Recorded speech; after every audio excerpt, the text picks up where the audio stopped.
Ewan ko ba ba't tuwang-tuwa ako kapag naiinis si Gabriel sa akin. Pero kapag ako naman yung inaasar niya ay gusto ko na siyang awayin kaagad. Now what? Sino ang pikon sa atin ngayon ha? Talaga? Umuwi ka sa inyo ngayon mismo ha? Ayaw kitang makasama. Just kidding baby. Fine, fine, titigil na. Come here. Do you want this? Say opo. Napairap ako sa kanya nang sinubuan niya ako ng graham cake. Nag-ala picnic kasi kami dito dahil ito naman ang kadalasang ginagawa ng mga bumibisitang pamilya dito. Mama, look! Ang layo na ng mga balloons! Napatango ako sa kanya tsaka pinunasan ng pawis niya sa muka at likod. Ang bilis mo naman tumakbo. Iniwan mo si Uncle ha? Singit ni Jericho saka umupo sa tabi ni Odette nang makaupo sa gilid ng puno. Dun ka nga! Maraming bakante kahit gumulong ka pa sa damuhan. OA mo. Mainit doon, dito hindi. Don't worry, hindi ako pumapatol sa boyish, may asawa na ako. Ngisi niya na siyang ikinainis ng mukha ni Odette. Hindi ko mapigilang mapatawa dahil sa kakulitan ni Jericho. Ewan ko lang kung hanggang sa naabot yung bangayan nilang dalawa. Baka magugulat na lang ako buntis na din si Odette. Para-paraan namang yumakap si Gabriel sa akin. Habang nakaupo siya sa likod ko. Medyo malaki yung distansya nila sa amin dahil nandun sila malapit sa isang puno. Anak, ako nang magbubukas sa akin ha. Thanks, Mama. I love you po. I love you too, Dexter. Napaka-sweet niya talaga kaya hinila ko siya at niyakap din. Bigla na lang naglabas ng phone si Gabriel and he took a picture for us. Maya-maya ay umalis din si Dexter at pumunta kina Uncle Jericho niya at Auntie Odette na walang tigil kakabangayan sa isa't isa. In a flash, your friends will suddenly get pregnant because of their dog and cat fight.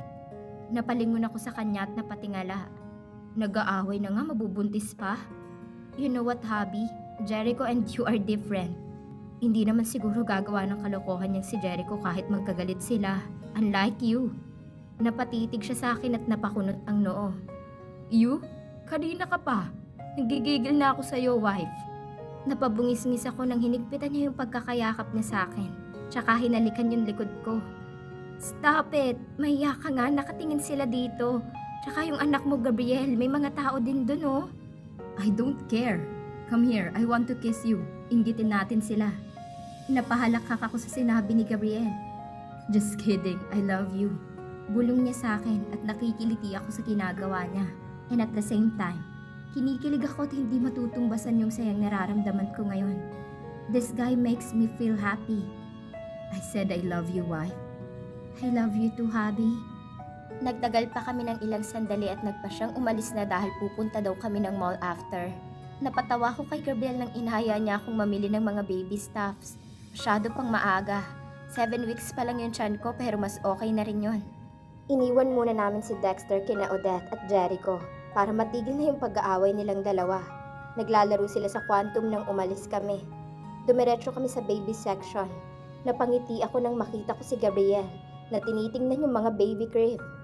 Wife, where do you think here is beautiful? Eto, di ba? Huwag na muna yan. Tsaka hindi pa natin alam kung ano yung gender. Look oh, pang Hello Kitty yung style. Why? Sa gusto ko babae. Kung hindi, pilitin natin. Hindi ko maiwasang mapatawa sa sinabi niya dahil ang sagwa niya magtagalog.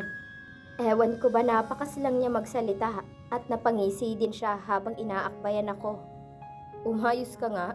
Doon na lang tayo sa mga newborn clothes. I'm sure maraming pagpipilian doon. Naghanap kami ng mga damit at ibang equipment for babies. Yung maliliit lang para hindi kami mahirapan. Tsaka pwede naman kaming mamili ulit sa susunod. Is that all, wife? Nagtatakang tanong niya sa akin. Sa susunod na yung iba, masyado ka namang excited eh. It is better to complete everything than to be late, am I right? Pwede naman tayo mag-order online, baka mahirapan tayo kapag dinagdagan mo pa yan. Napatango siya sa akin saka hinawakan ako sa kamay. You don't have to worry. Kukuha naman tayo ng assistant dito para maghatid sa sasakyan. Oo, pero bumalik na muna tayo dun sa anak natin.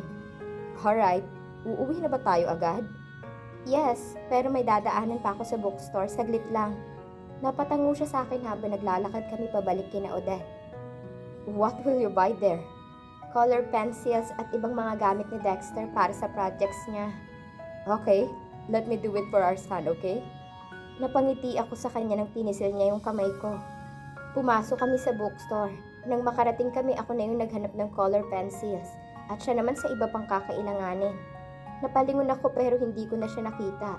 Naglakad ako habang hinahanap siya ngunit saktong pagliko ko ay may nakabangga sa akin. Kaya nahulog yung bitbit kong box na naglalaman ng color pencils. Hindi na ako yumuko nang pinulot niya ito. Here, Marga? Napatingin ako sa kanya. It was Henry. Anong ginagawa niya dito? Thank you. Ngumiti siya sa akin nang inabot ko sa kanya yung box. What are you doing here? Are you alone? Kaya pala hindi na kita nakita sa school. Nag-leave ka raw? Oo. Anyway, una na ako. Wait. Sabay pigil niya sa braso ko. Napalingon ako sa kanya at nakatitig lamang siya sa akin. Nagulat na lang ako nang biglang may tumulak sa kanya. It was Gabriel who glaring at him while keeping me away from him. Don't touch her, will you? Bro, such a rude naman. I just want to give this to her. Sabay abot niya sa panyo kong nahulog din pala kanina sa sahig at hindi ko lang yata napansin. Makatulak ka sa akin parang hindi tayo magkaibigan. Parang walang mali siya na sabi niya. Tiningnan lang siya ni Gabriel ng masama. Really ha? A friend? What are you doing here anyway? Are you following her? Hindi siya nakasagot at basta na lang napatawa. Of course not. It's a coincidence. Grabe ka naman mag-isip. Natigilan lang siya nang tumunog yung phone niya. Napatingin siya sa amin at nag-excuse tsaka naglakad pa palayo. Let's go. Don't mind him. Nakakunot noon niyang sabi at hinila niya na ako papuntang counter. Pagkatapos naming mabayaran lahat ay lumabas na kami at muli kaming naglakad. At parang nanindig yung balahibo ko nang muli kong nakita si Henry na nakatitig sa amin. Or should I say sa akin? At nakapwesto siya sa di kalayuan. Nang muli ko siyang lingunin ay wala na siya. Baka namamalikmata lang ako. Hinigit ako ni Gabriel papuntang elevator pero ayoko. Why? Biglang tanong niya sa akin. Mag-escalator na lang tayo. Tingnan mo ang daming tao. It's gone soon. Let's wait first, wife. Ayoko, halika na mag-escalator na tayo. Hinila ko siya at wala siyang magawa kundi sumunod sa akin. Habang nakasakay kami sa escalator ay nagtataka ako. Bakit parang may kaguluhan sa baba? May iilang mga tao na nagtataka rin. Pero nagulat na lang ako nang makita ko si Jericho na tumatakbo. Habang habol ang isang lalaki na may bitbit na bata. Habi, si Jericho yun, di ba? Pero ganun na lang ang kabang naramdaman ko nang maalala kong suot ni Dexter na damit. No, si Dexter yun. Diyos ko, Gabriel, ang anak natin. Agad akong nataranta nang dumaan si Gabriel bigla sa handrail ng escalator. Tila ginawa niya itong swing dahil maraming taong nasa unahan namin. Ang lakas ng pagtahip ng dibdib ko nang mabilis siyang nakalanding at hinabol din yung lalaki na siyang tumangay sa anak namin. Diyos ko, huwag naman ganito. Please, excuse me. Please. Halos magkandada pa ako kakatakbo ng escalator at parang nahihilo pa ako kakatakbo. Sinundan ko kung saan sila tumakbo. At may nakita akong mga security guards na tumatakbo rin papunta sa dinaanan nila kanina. Umiiyak na ako at nangangatog yung mga tuhod ko. Marga! God, nasan na si Dexter? Marga! Napalingon ako at nakita ko si Odette na punong-puno ng kaba yung muka. Ngunit mas matindi ang kabang nararamdaman ko ngayon. Halika na, baka nandun sila. Ano ba nangyari, Odette? Umiiyak kong tanong habang nagmamadali kami sa paglakad at takbo. I'm really sorry. Nasa labas kasi ako nakabantay and biglang may tumawag kay Jericho. And then, sakto naman nang bigla ko nalang nakita na may tumangay kay Dexter. I'm really sorry. Pero ganun na lang ang pagmamadali ko nang makita sila. Naabutan nila yung tumangay sa anak ko. Sinuntok ni Gabriel yung lalaki. Nagsidatingan din ng mga security guards at pinasasan siya. Agad kong niyakap ang anak kong umiiyak na. Napahikbi ako dahil hindi ko alam ang gagawin kapag may nangyaring masama sa kanya. Hindi ko kakayanin. What do you want, huh? Inawat na si Gabriel ng mga guards dahil kwinelyuhan niya ang lalaki. Sir! Inutusan lang po ako. Then who? Tell me. Sir, sa presinto na lang natin to isettle.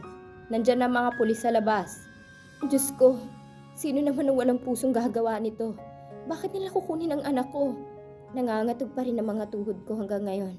Mas nauna nang dinala yung lalaking tumangay kay Dexter sa presinto. Susunod kami doon para ma-interview and kukunin ng pulis ang exact information. Imbis na sa backseat uupo si Dexter ay kinalong ko siya sa passenger seat.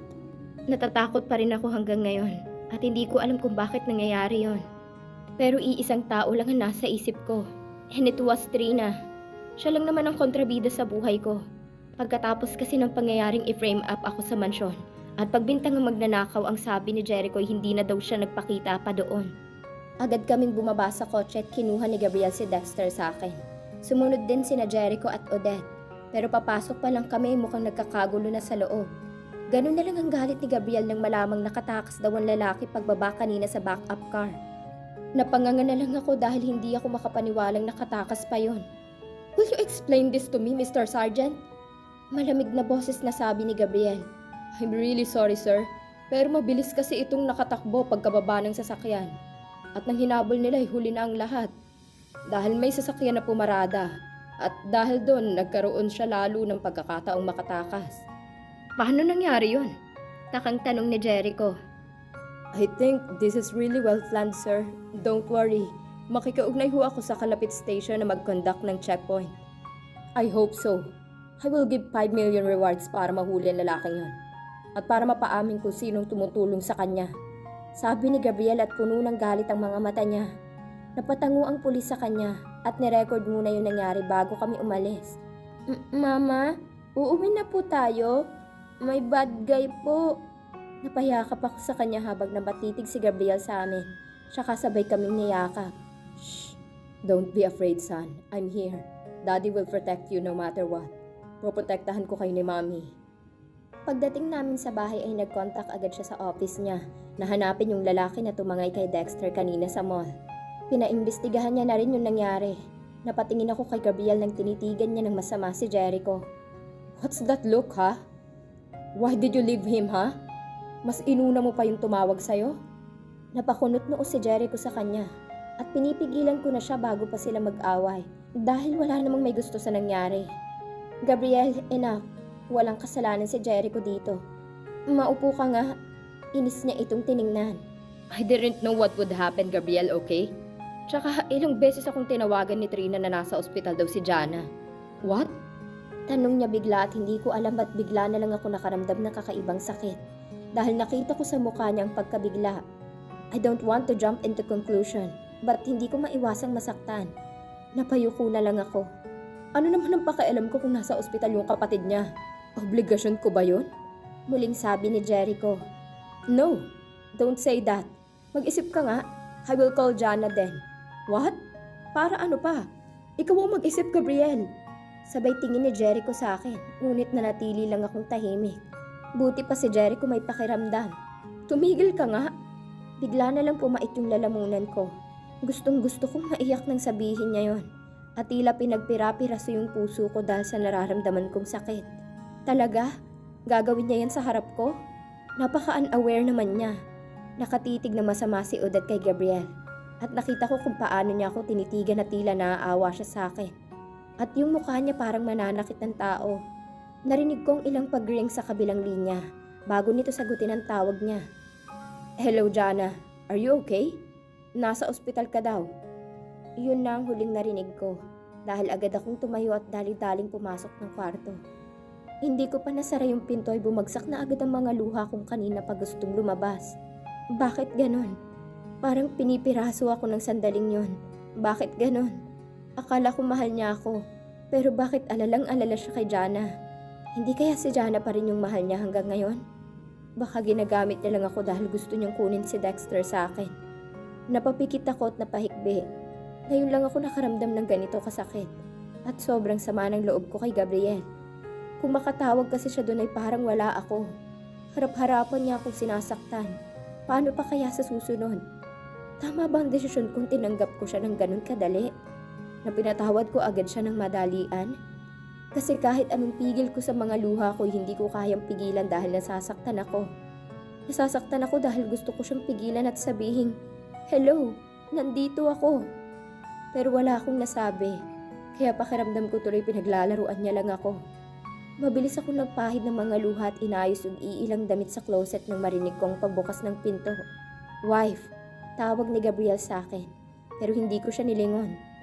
"Marga, what's wrong? Let's talk." "Bitawan mo nga ako. Huwag mo akong mahawak-hawakan. Umuwi ka na dun sa inyo.